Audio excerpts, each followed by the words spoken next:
بإذن ربهم تحيتهم فيها سلام ألم تر كيف ضرب الله مثلا كلمة طيبة كشجرة طيبة أصلها ثابت وفرعها في السماء تؤتي أكلها كل حين بإذن ربها ويضرب الله الأمثال للناس لعلهم يتذكرون ومثل كلمة خبيثة كشجرة خبيثة اجتثت من فوق الأرض ما لها من قرار صدق اللہ العظیم۔ سورۃ ابراہیم آیت نمبر 23، 24، 25، 26۔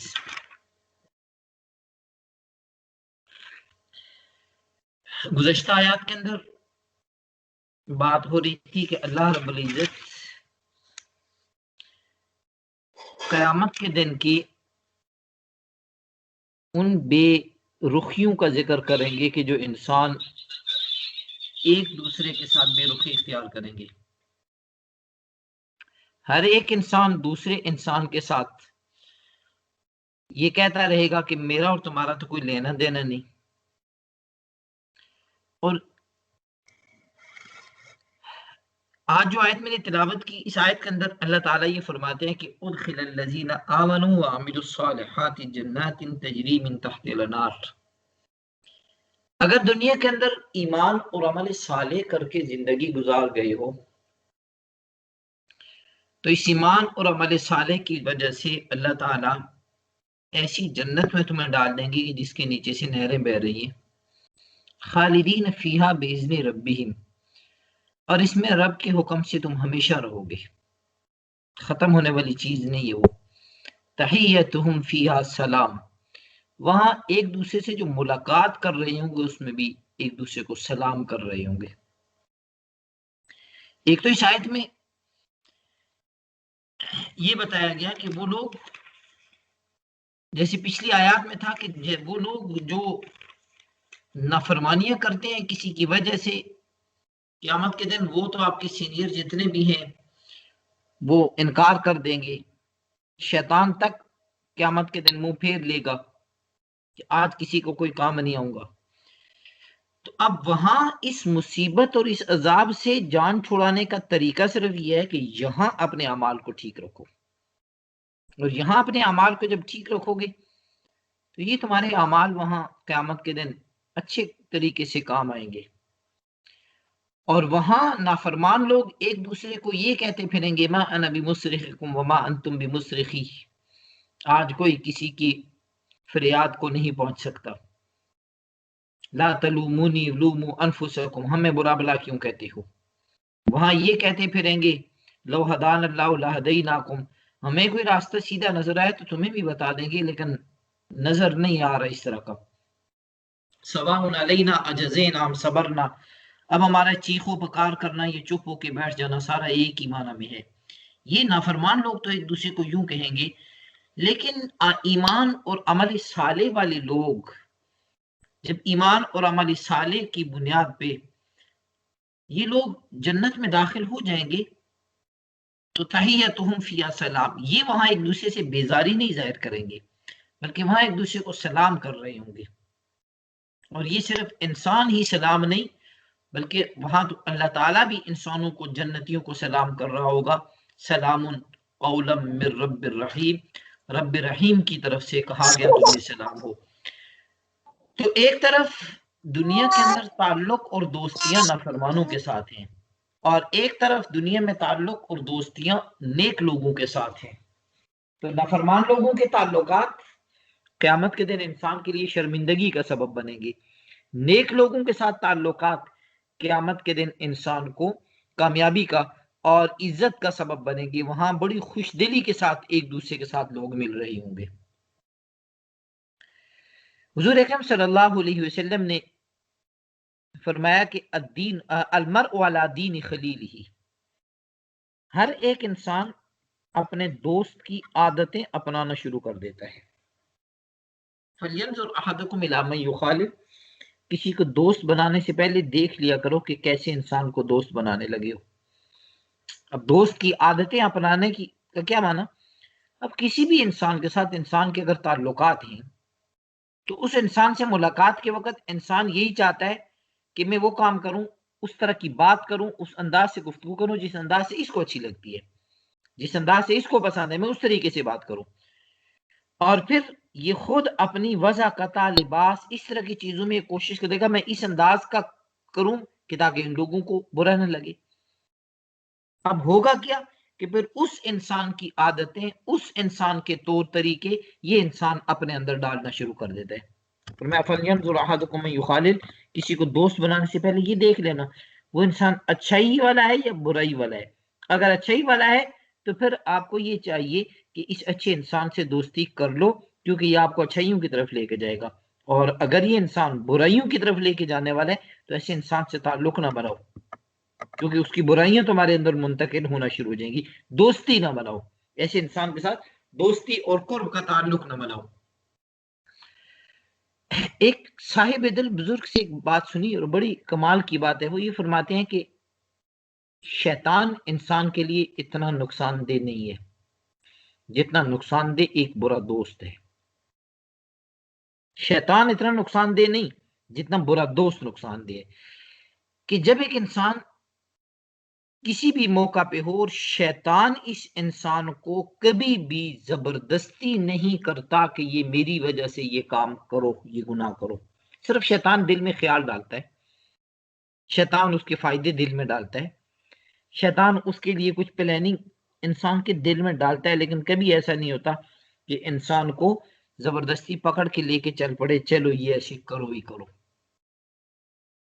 یہ انسان شیطان کی وجہ سے مجبور نہیں ہوتا، شوق پیدا ہوتا ہے انسان کے دل میں گناہ کرنے کا، دائیا پیدا ہوتا ہے دل کے اندر گناہ پیدا کرنے کا، لیکن اس کے برعکس جو دوسرا برا دوست ہے کسی کا، تو یہ دوست بعض اوقات انسان کو پکڑ کے گناہ کی محفل کی طرف لے جاتا ہے، پھر وہ کہہ رہا ہوتا ہے یہ کرو، پھر نہ کرنے پہ ناراضگی کا اظہار بھی کر رہا ہوتا ہے، میری خاطر تم نے یہ نہیں کیا۔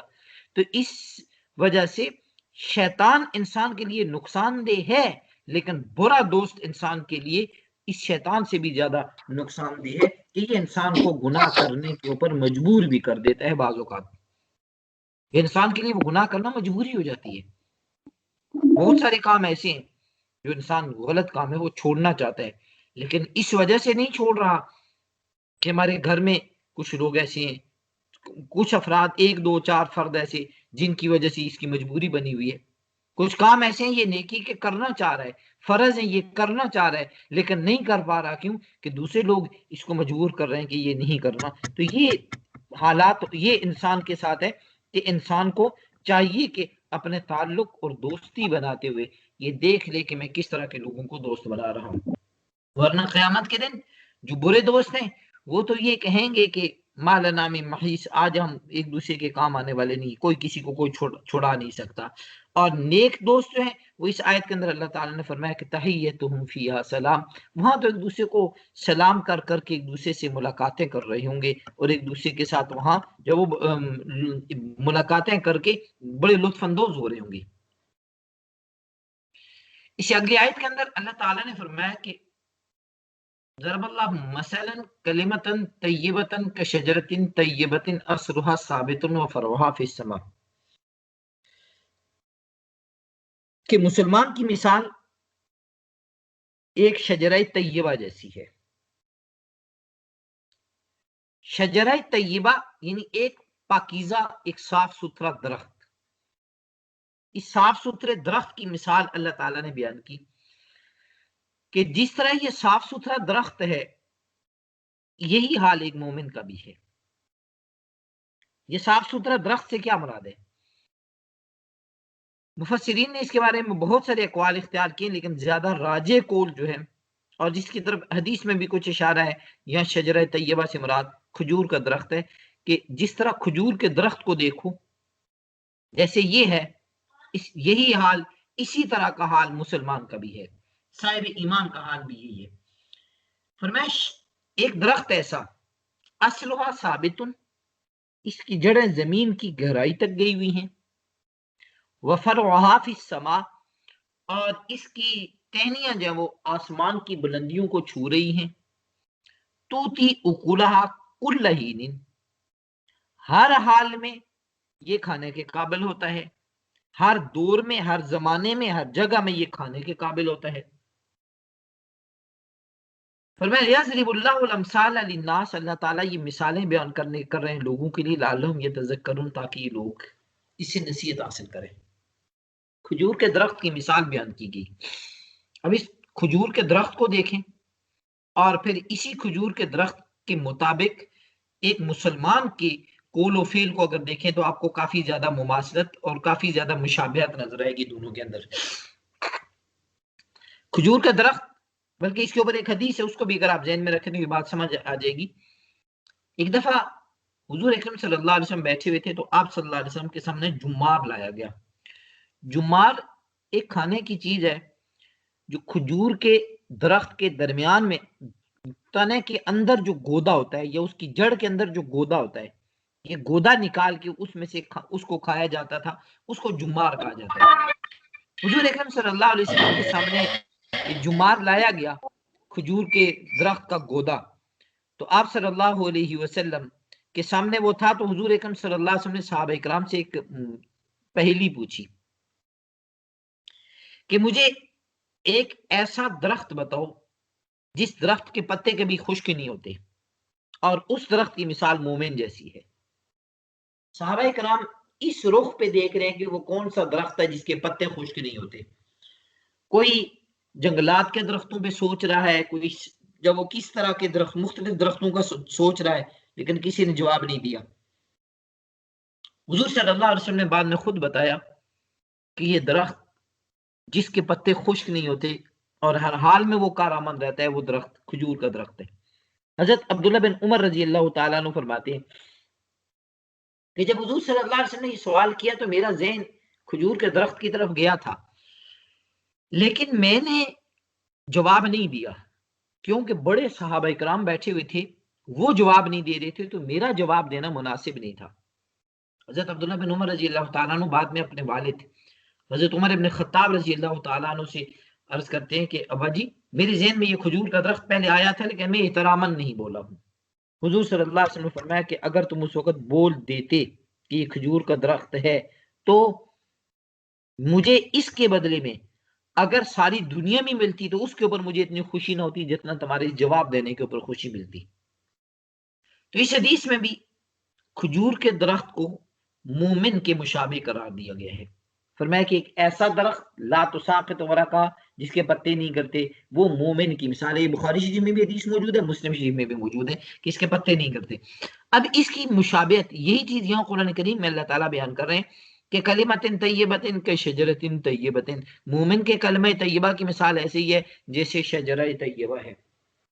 اب یہ درخت کو، کھجور کے درخت کو اگر آپ دیکھیں تو سب سے پہلی چیز اگر آپ دیکھیں کھجور کا پھل، یہ کھجور کی کیفیت اگر آپ معلوم ہوتی ہے سب کو، صرف یہاں ذکر کر کے اس کی مشابہت ذکر کرنی ہے. اس لیے جو وہ کھجور کے پھل جس وقت درخت پہ لگتا ہے اس وقت سے لے کر پک کے تیار ہونے کے بعد تک یہ درخت، یہ پھل ہر حال میں کارآمد ہوتا ہے. باقی کوئی بھی اگر آپ پھل دیکھیں تو وہ بالکل ابتدا میں اتنے کام کا نہیں ہوتا، لیکن کھجور کا درخت ابھی کچا ہی ہے درخت کے اوپر، وہیں سے یہ کسی نہ کسی طریقے سے کھانے کے قابل ہو ہی جاتا ہے.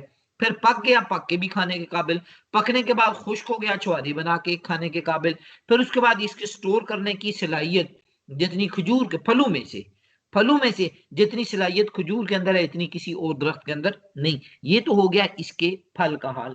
پھر اس کے درخت کو دیکھیں تو اس کے درخت کو لوگ کاٹ کے اس کے جو وہ اس کے اپنے گھروں کی تعمیر کے اندر استعمال کرتے ہیں.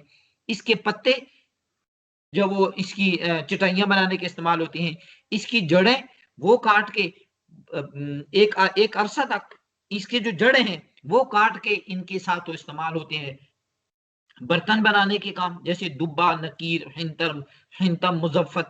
ان کے اوپر ایک بحث گزری تھی ہماری حدیث کی کلاس میں کہ کھجور کے جڑ سے ایک برتن بنایا جاتا ہے، تو یہ استعمال ہوتا ہے. پھر کھجور کے اندر ایک اس کا گودا ہے، وہ گودا انسانوں کے کھانے کے کام آتا ہے. کھجور کی جو گٹلیاں ہیں یہ گھوڑوں کی غذا بنتی ہے. یعنی کھجور کے درخت کا کوئی ایک حصہ بھی ایسا نہیں جو کارآمد نہ ہو.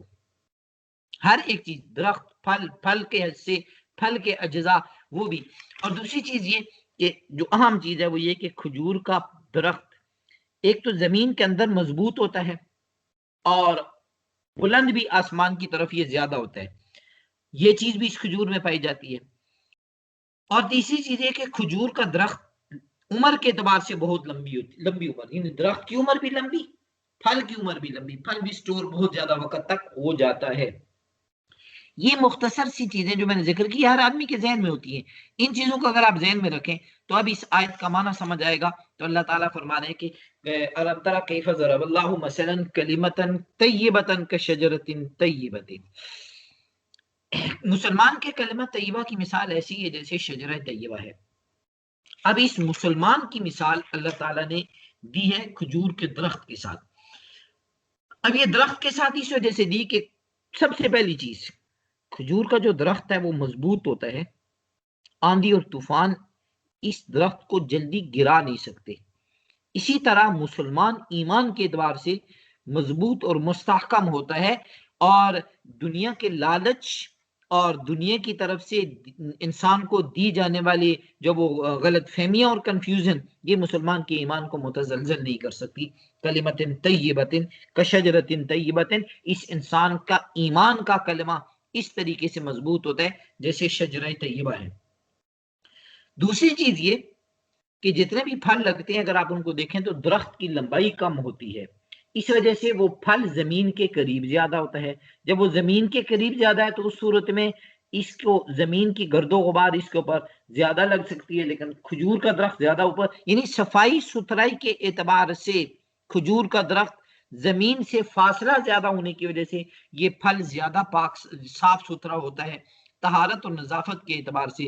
تو اس اعتبار سے بھی بتایا گیا کہ مسلمان اور دوسرے انسانوں میں فرق ممتاز یہ ہونا چاہیے کہ جس طرح یہ پھل صاف ستھرا زیادہ ہے، اسی طریقے سے مسلمان کو بھی صاف ستھرا، طہارت اور نظافت کے اعتبار سے، پاکی اور صفائی کے اعتبار سے اس کو باقی سب سے ممتاز اور الگ تھلگ ہونا چاہیے. تیسری چیز یہ کہ کھجور کا درخت جس طرح لمبا زیادہ ہے، اس کی ٹہنیاں فرمایا اصلها ثابت وفرعها فی السماء، جڑیں تو اس کی زمین کے اندر اور تنے اس کے آسمان کی طرف جا رہے ہیں. یہ مومن کے اعمال کی مثال ہے کہ مسلمان جو اعمال کرتا ہے یہ اپنے ایمان کے اعتبار سے مضبوط ترین عمل کر رہا ہوتا ہے، اور آسمان کی طرف اس کے انسان کے اعمال کی قبولیت ہوتی ہے.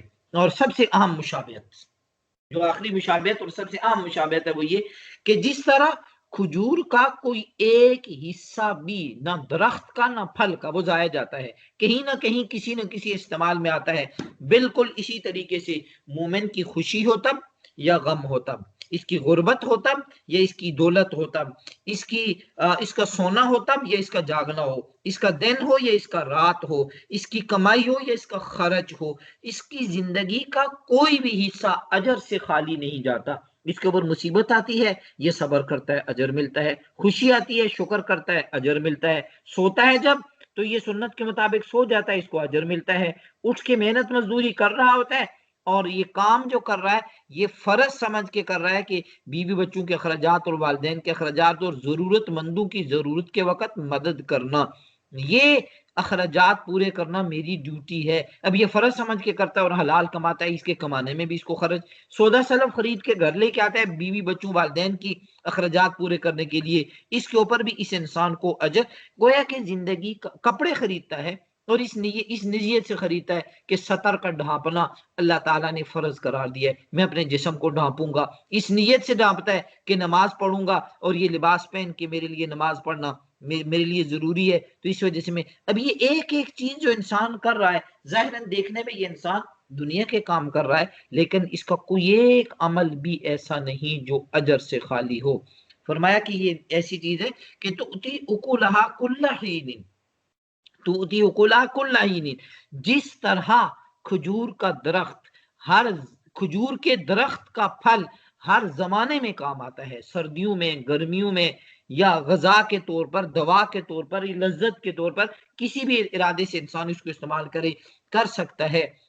اسی طریقے سے مومن بھی یہ ہے کہ اس کی زندگی کا ایک ایک جز، ایک ایک حصہ، ایک ایک شعبہ اس کا ایسا ہے کہ جو انسان کے لیے عملی صالح کے اعتبار سے بہترین ہے۔ ایک حدیث ذہن میں آئی تو آپ کو بتا دیتا ہوں۔ حضور اکرم صلی اللہ علیہ وسلم نے فرمایا، بس آخری بات کر کے بات ختم کر رہا ہوں، کہ حضور صلی اللہ علیہ وسلم نے فرمایا کہ وہ گھر، جس گھر کے اندر کھجور ہوتی ہے، اس گھر میں کبھی فاقہ نہیں آتا، اس گھر میں کبھی، اس کے گھر والے کبھی فقر و فاقہ میں نہیں رہیں گے۔ ہم اپنے گھر میں ہر ایک چیز رکھتے ہیں، ہمارا ہر مہینے میں ایک لسٹ بنتی ہے کہ یہ سودا سلف ہم نے بازار سے، یہ سٹور سے خرید کے لانا ہے، کہ بھی یہ بھی چیز میں ہم نے ڈالی ہے اس کے بیچ میں کہ یار کھائیں کم یا زیادہ، لیکن حضور صلی اللہ علیہ وسلم نے ایک بشارت دی ہوئی ہے کہ جس گھر کے اندر کھجور ہوتی ہے اس گھر میں فاقہ نہیں آتا ہے۔ کبھی آج تک ہم نے اس نیت سے کھجور خریدی یا گھر میں رکھی یا گھر میں استعمال کی؟ اپنے گھروں میں آنے والے جو مہمان حضرات ہوتے ہیں، ان مہمان حضرات کو اپنے ان کے سامنے میرے خیال سے چائے اور بسکٹ جیسی ایک ایسی خوراکیں جن خوراکوں میں کسی قسم کا کوئی وٹامنز نہیں، کسی قسم کی کوئی غذائیت موجود نہیں ہے، یہ نیمکو بسکٹ کی بجائے اگر ہم اپنی گھر کا ماحول اس طرح کا بنانا شروع کر دیں کہ مہمان آئے تو ان کے سامنے چائے کے ساتھ اگر کھجور رکھ دی جائے، جیسے عرب میں ابھی بھی چل رہی ہے کعبے کے ساتھ کھجور، تو یہ ایک حضور اکرم صلی اللہ علیہ وسلم کی پسندیدہ غذا ہونے کے ساتھ ساتھ اپنے گھر کے اندر سے غربت اور محتاجی کے خاتمے کا ایک ذریعہ بھی بن سکتا ہے۔ جی کوئی سوال ہو تو پوچھ لیجیے۔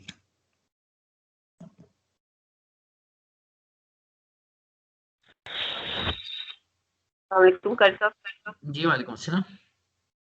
قاری صاحب ایک نا بڑا کسی نے پوچھا ہے یہ سوال کہ میں نے اسلامیات کی کتاب میں پڑھا ہے کہ حضور صلی اللہ علیہ وسلم گزر رہے تھے تو ایک کبوتر اڑا رہا تھا شخص، آپ نے اس کے بارے میں دیکھ کے کہا کہ دیکھو ایک شیطان کے ساتھ دوسرا شیطان، تو اس میں کوئی ریئلٹی ہے یا نہیں ہے؟ کیونکہ کبوتر تو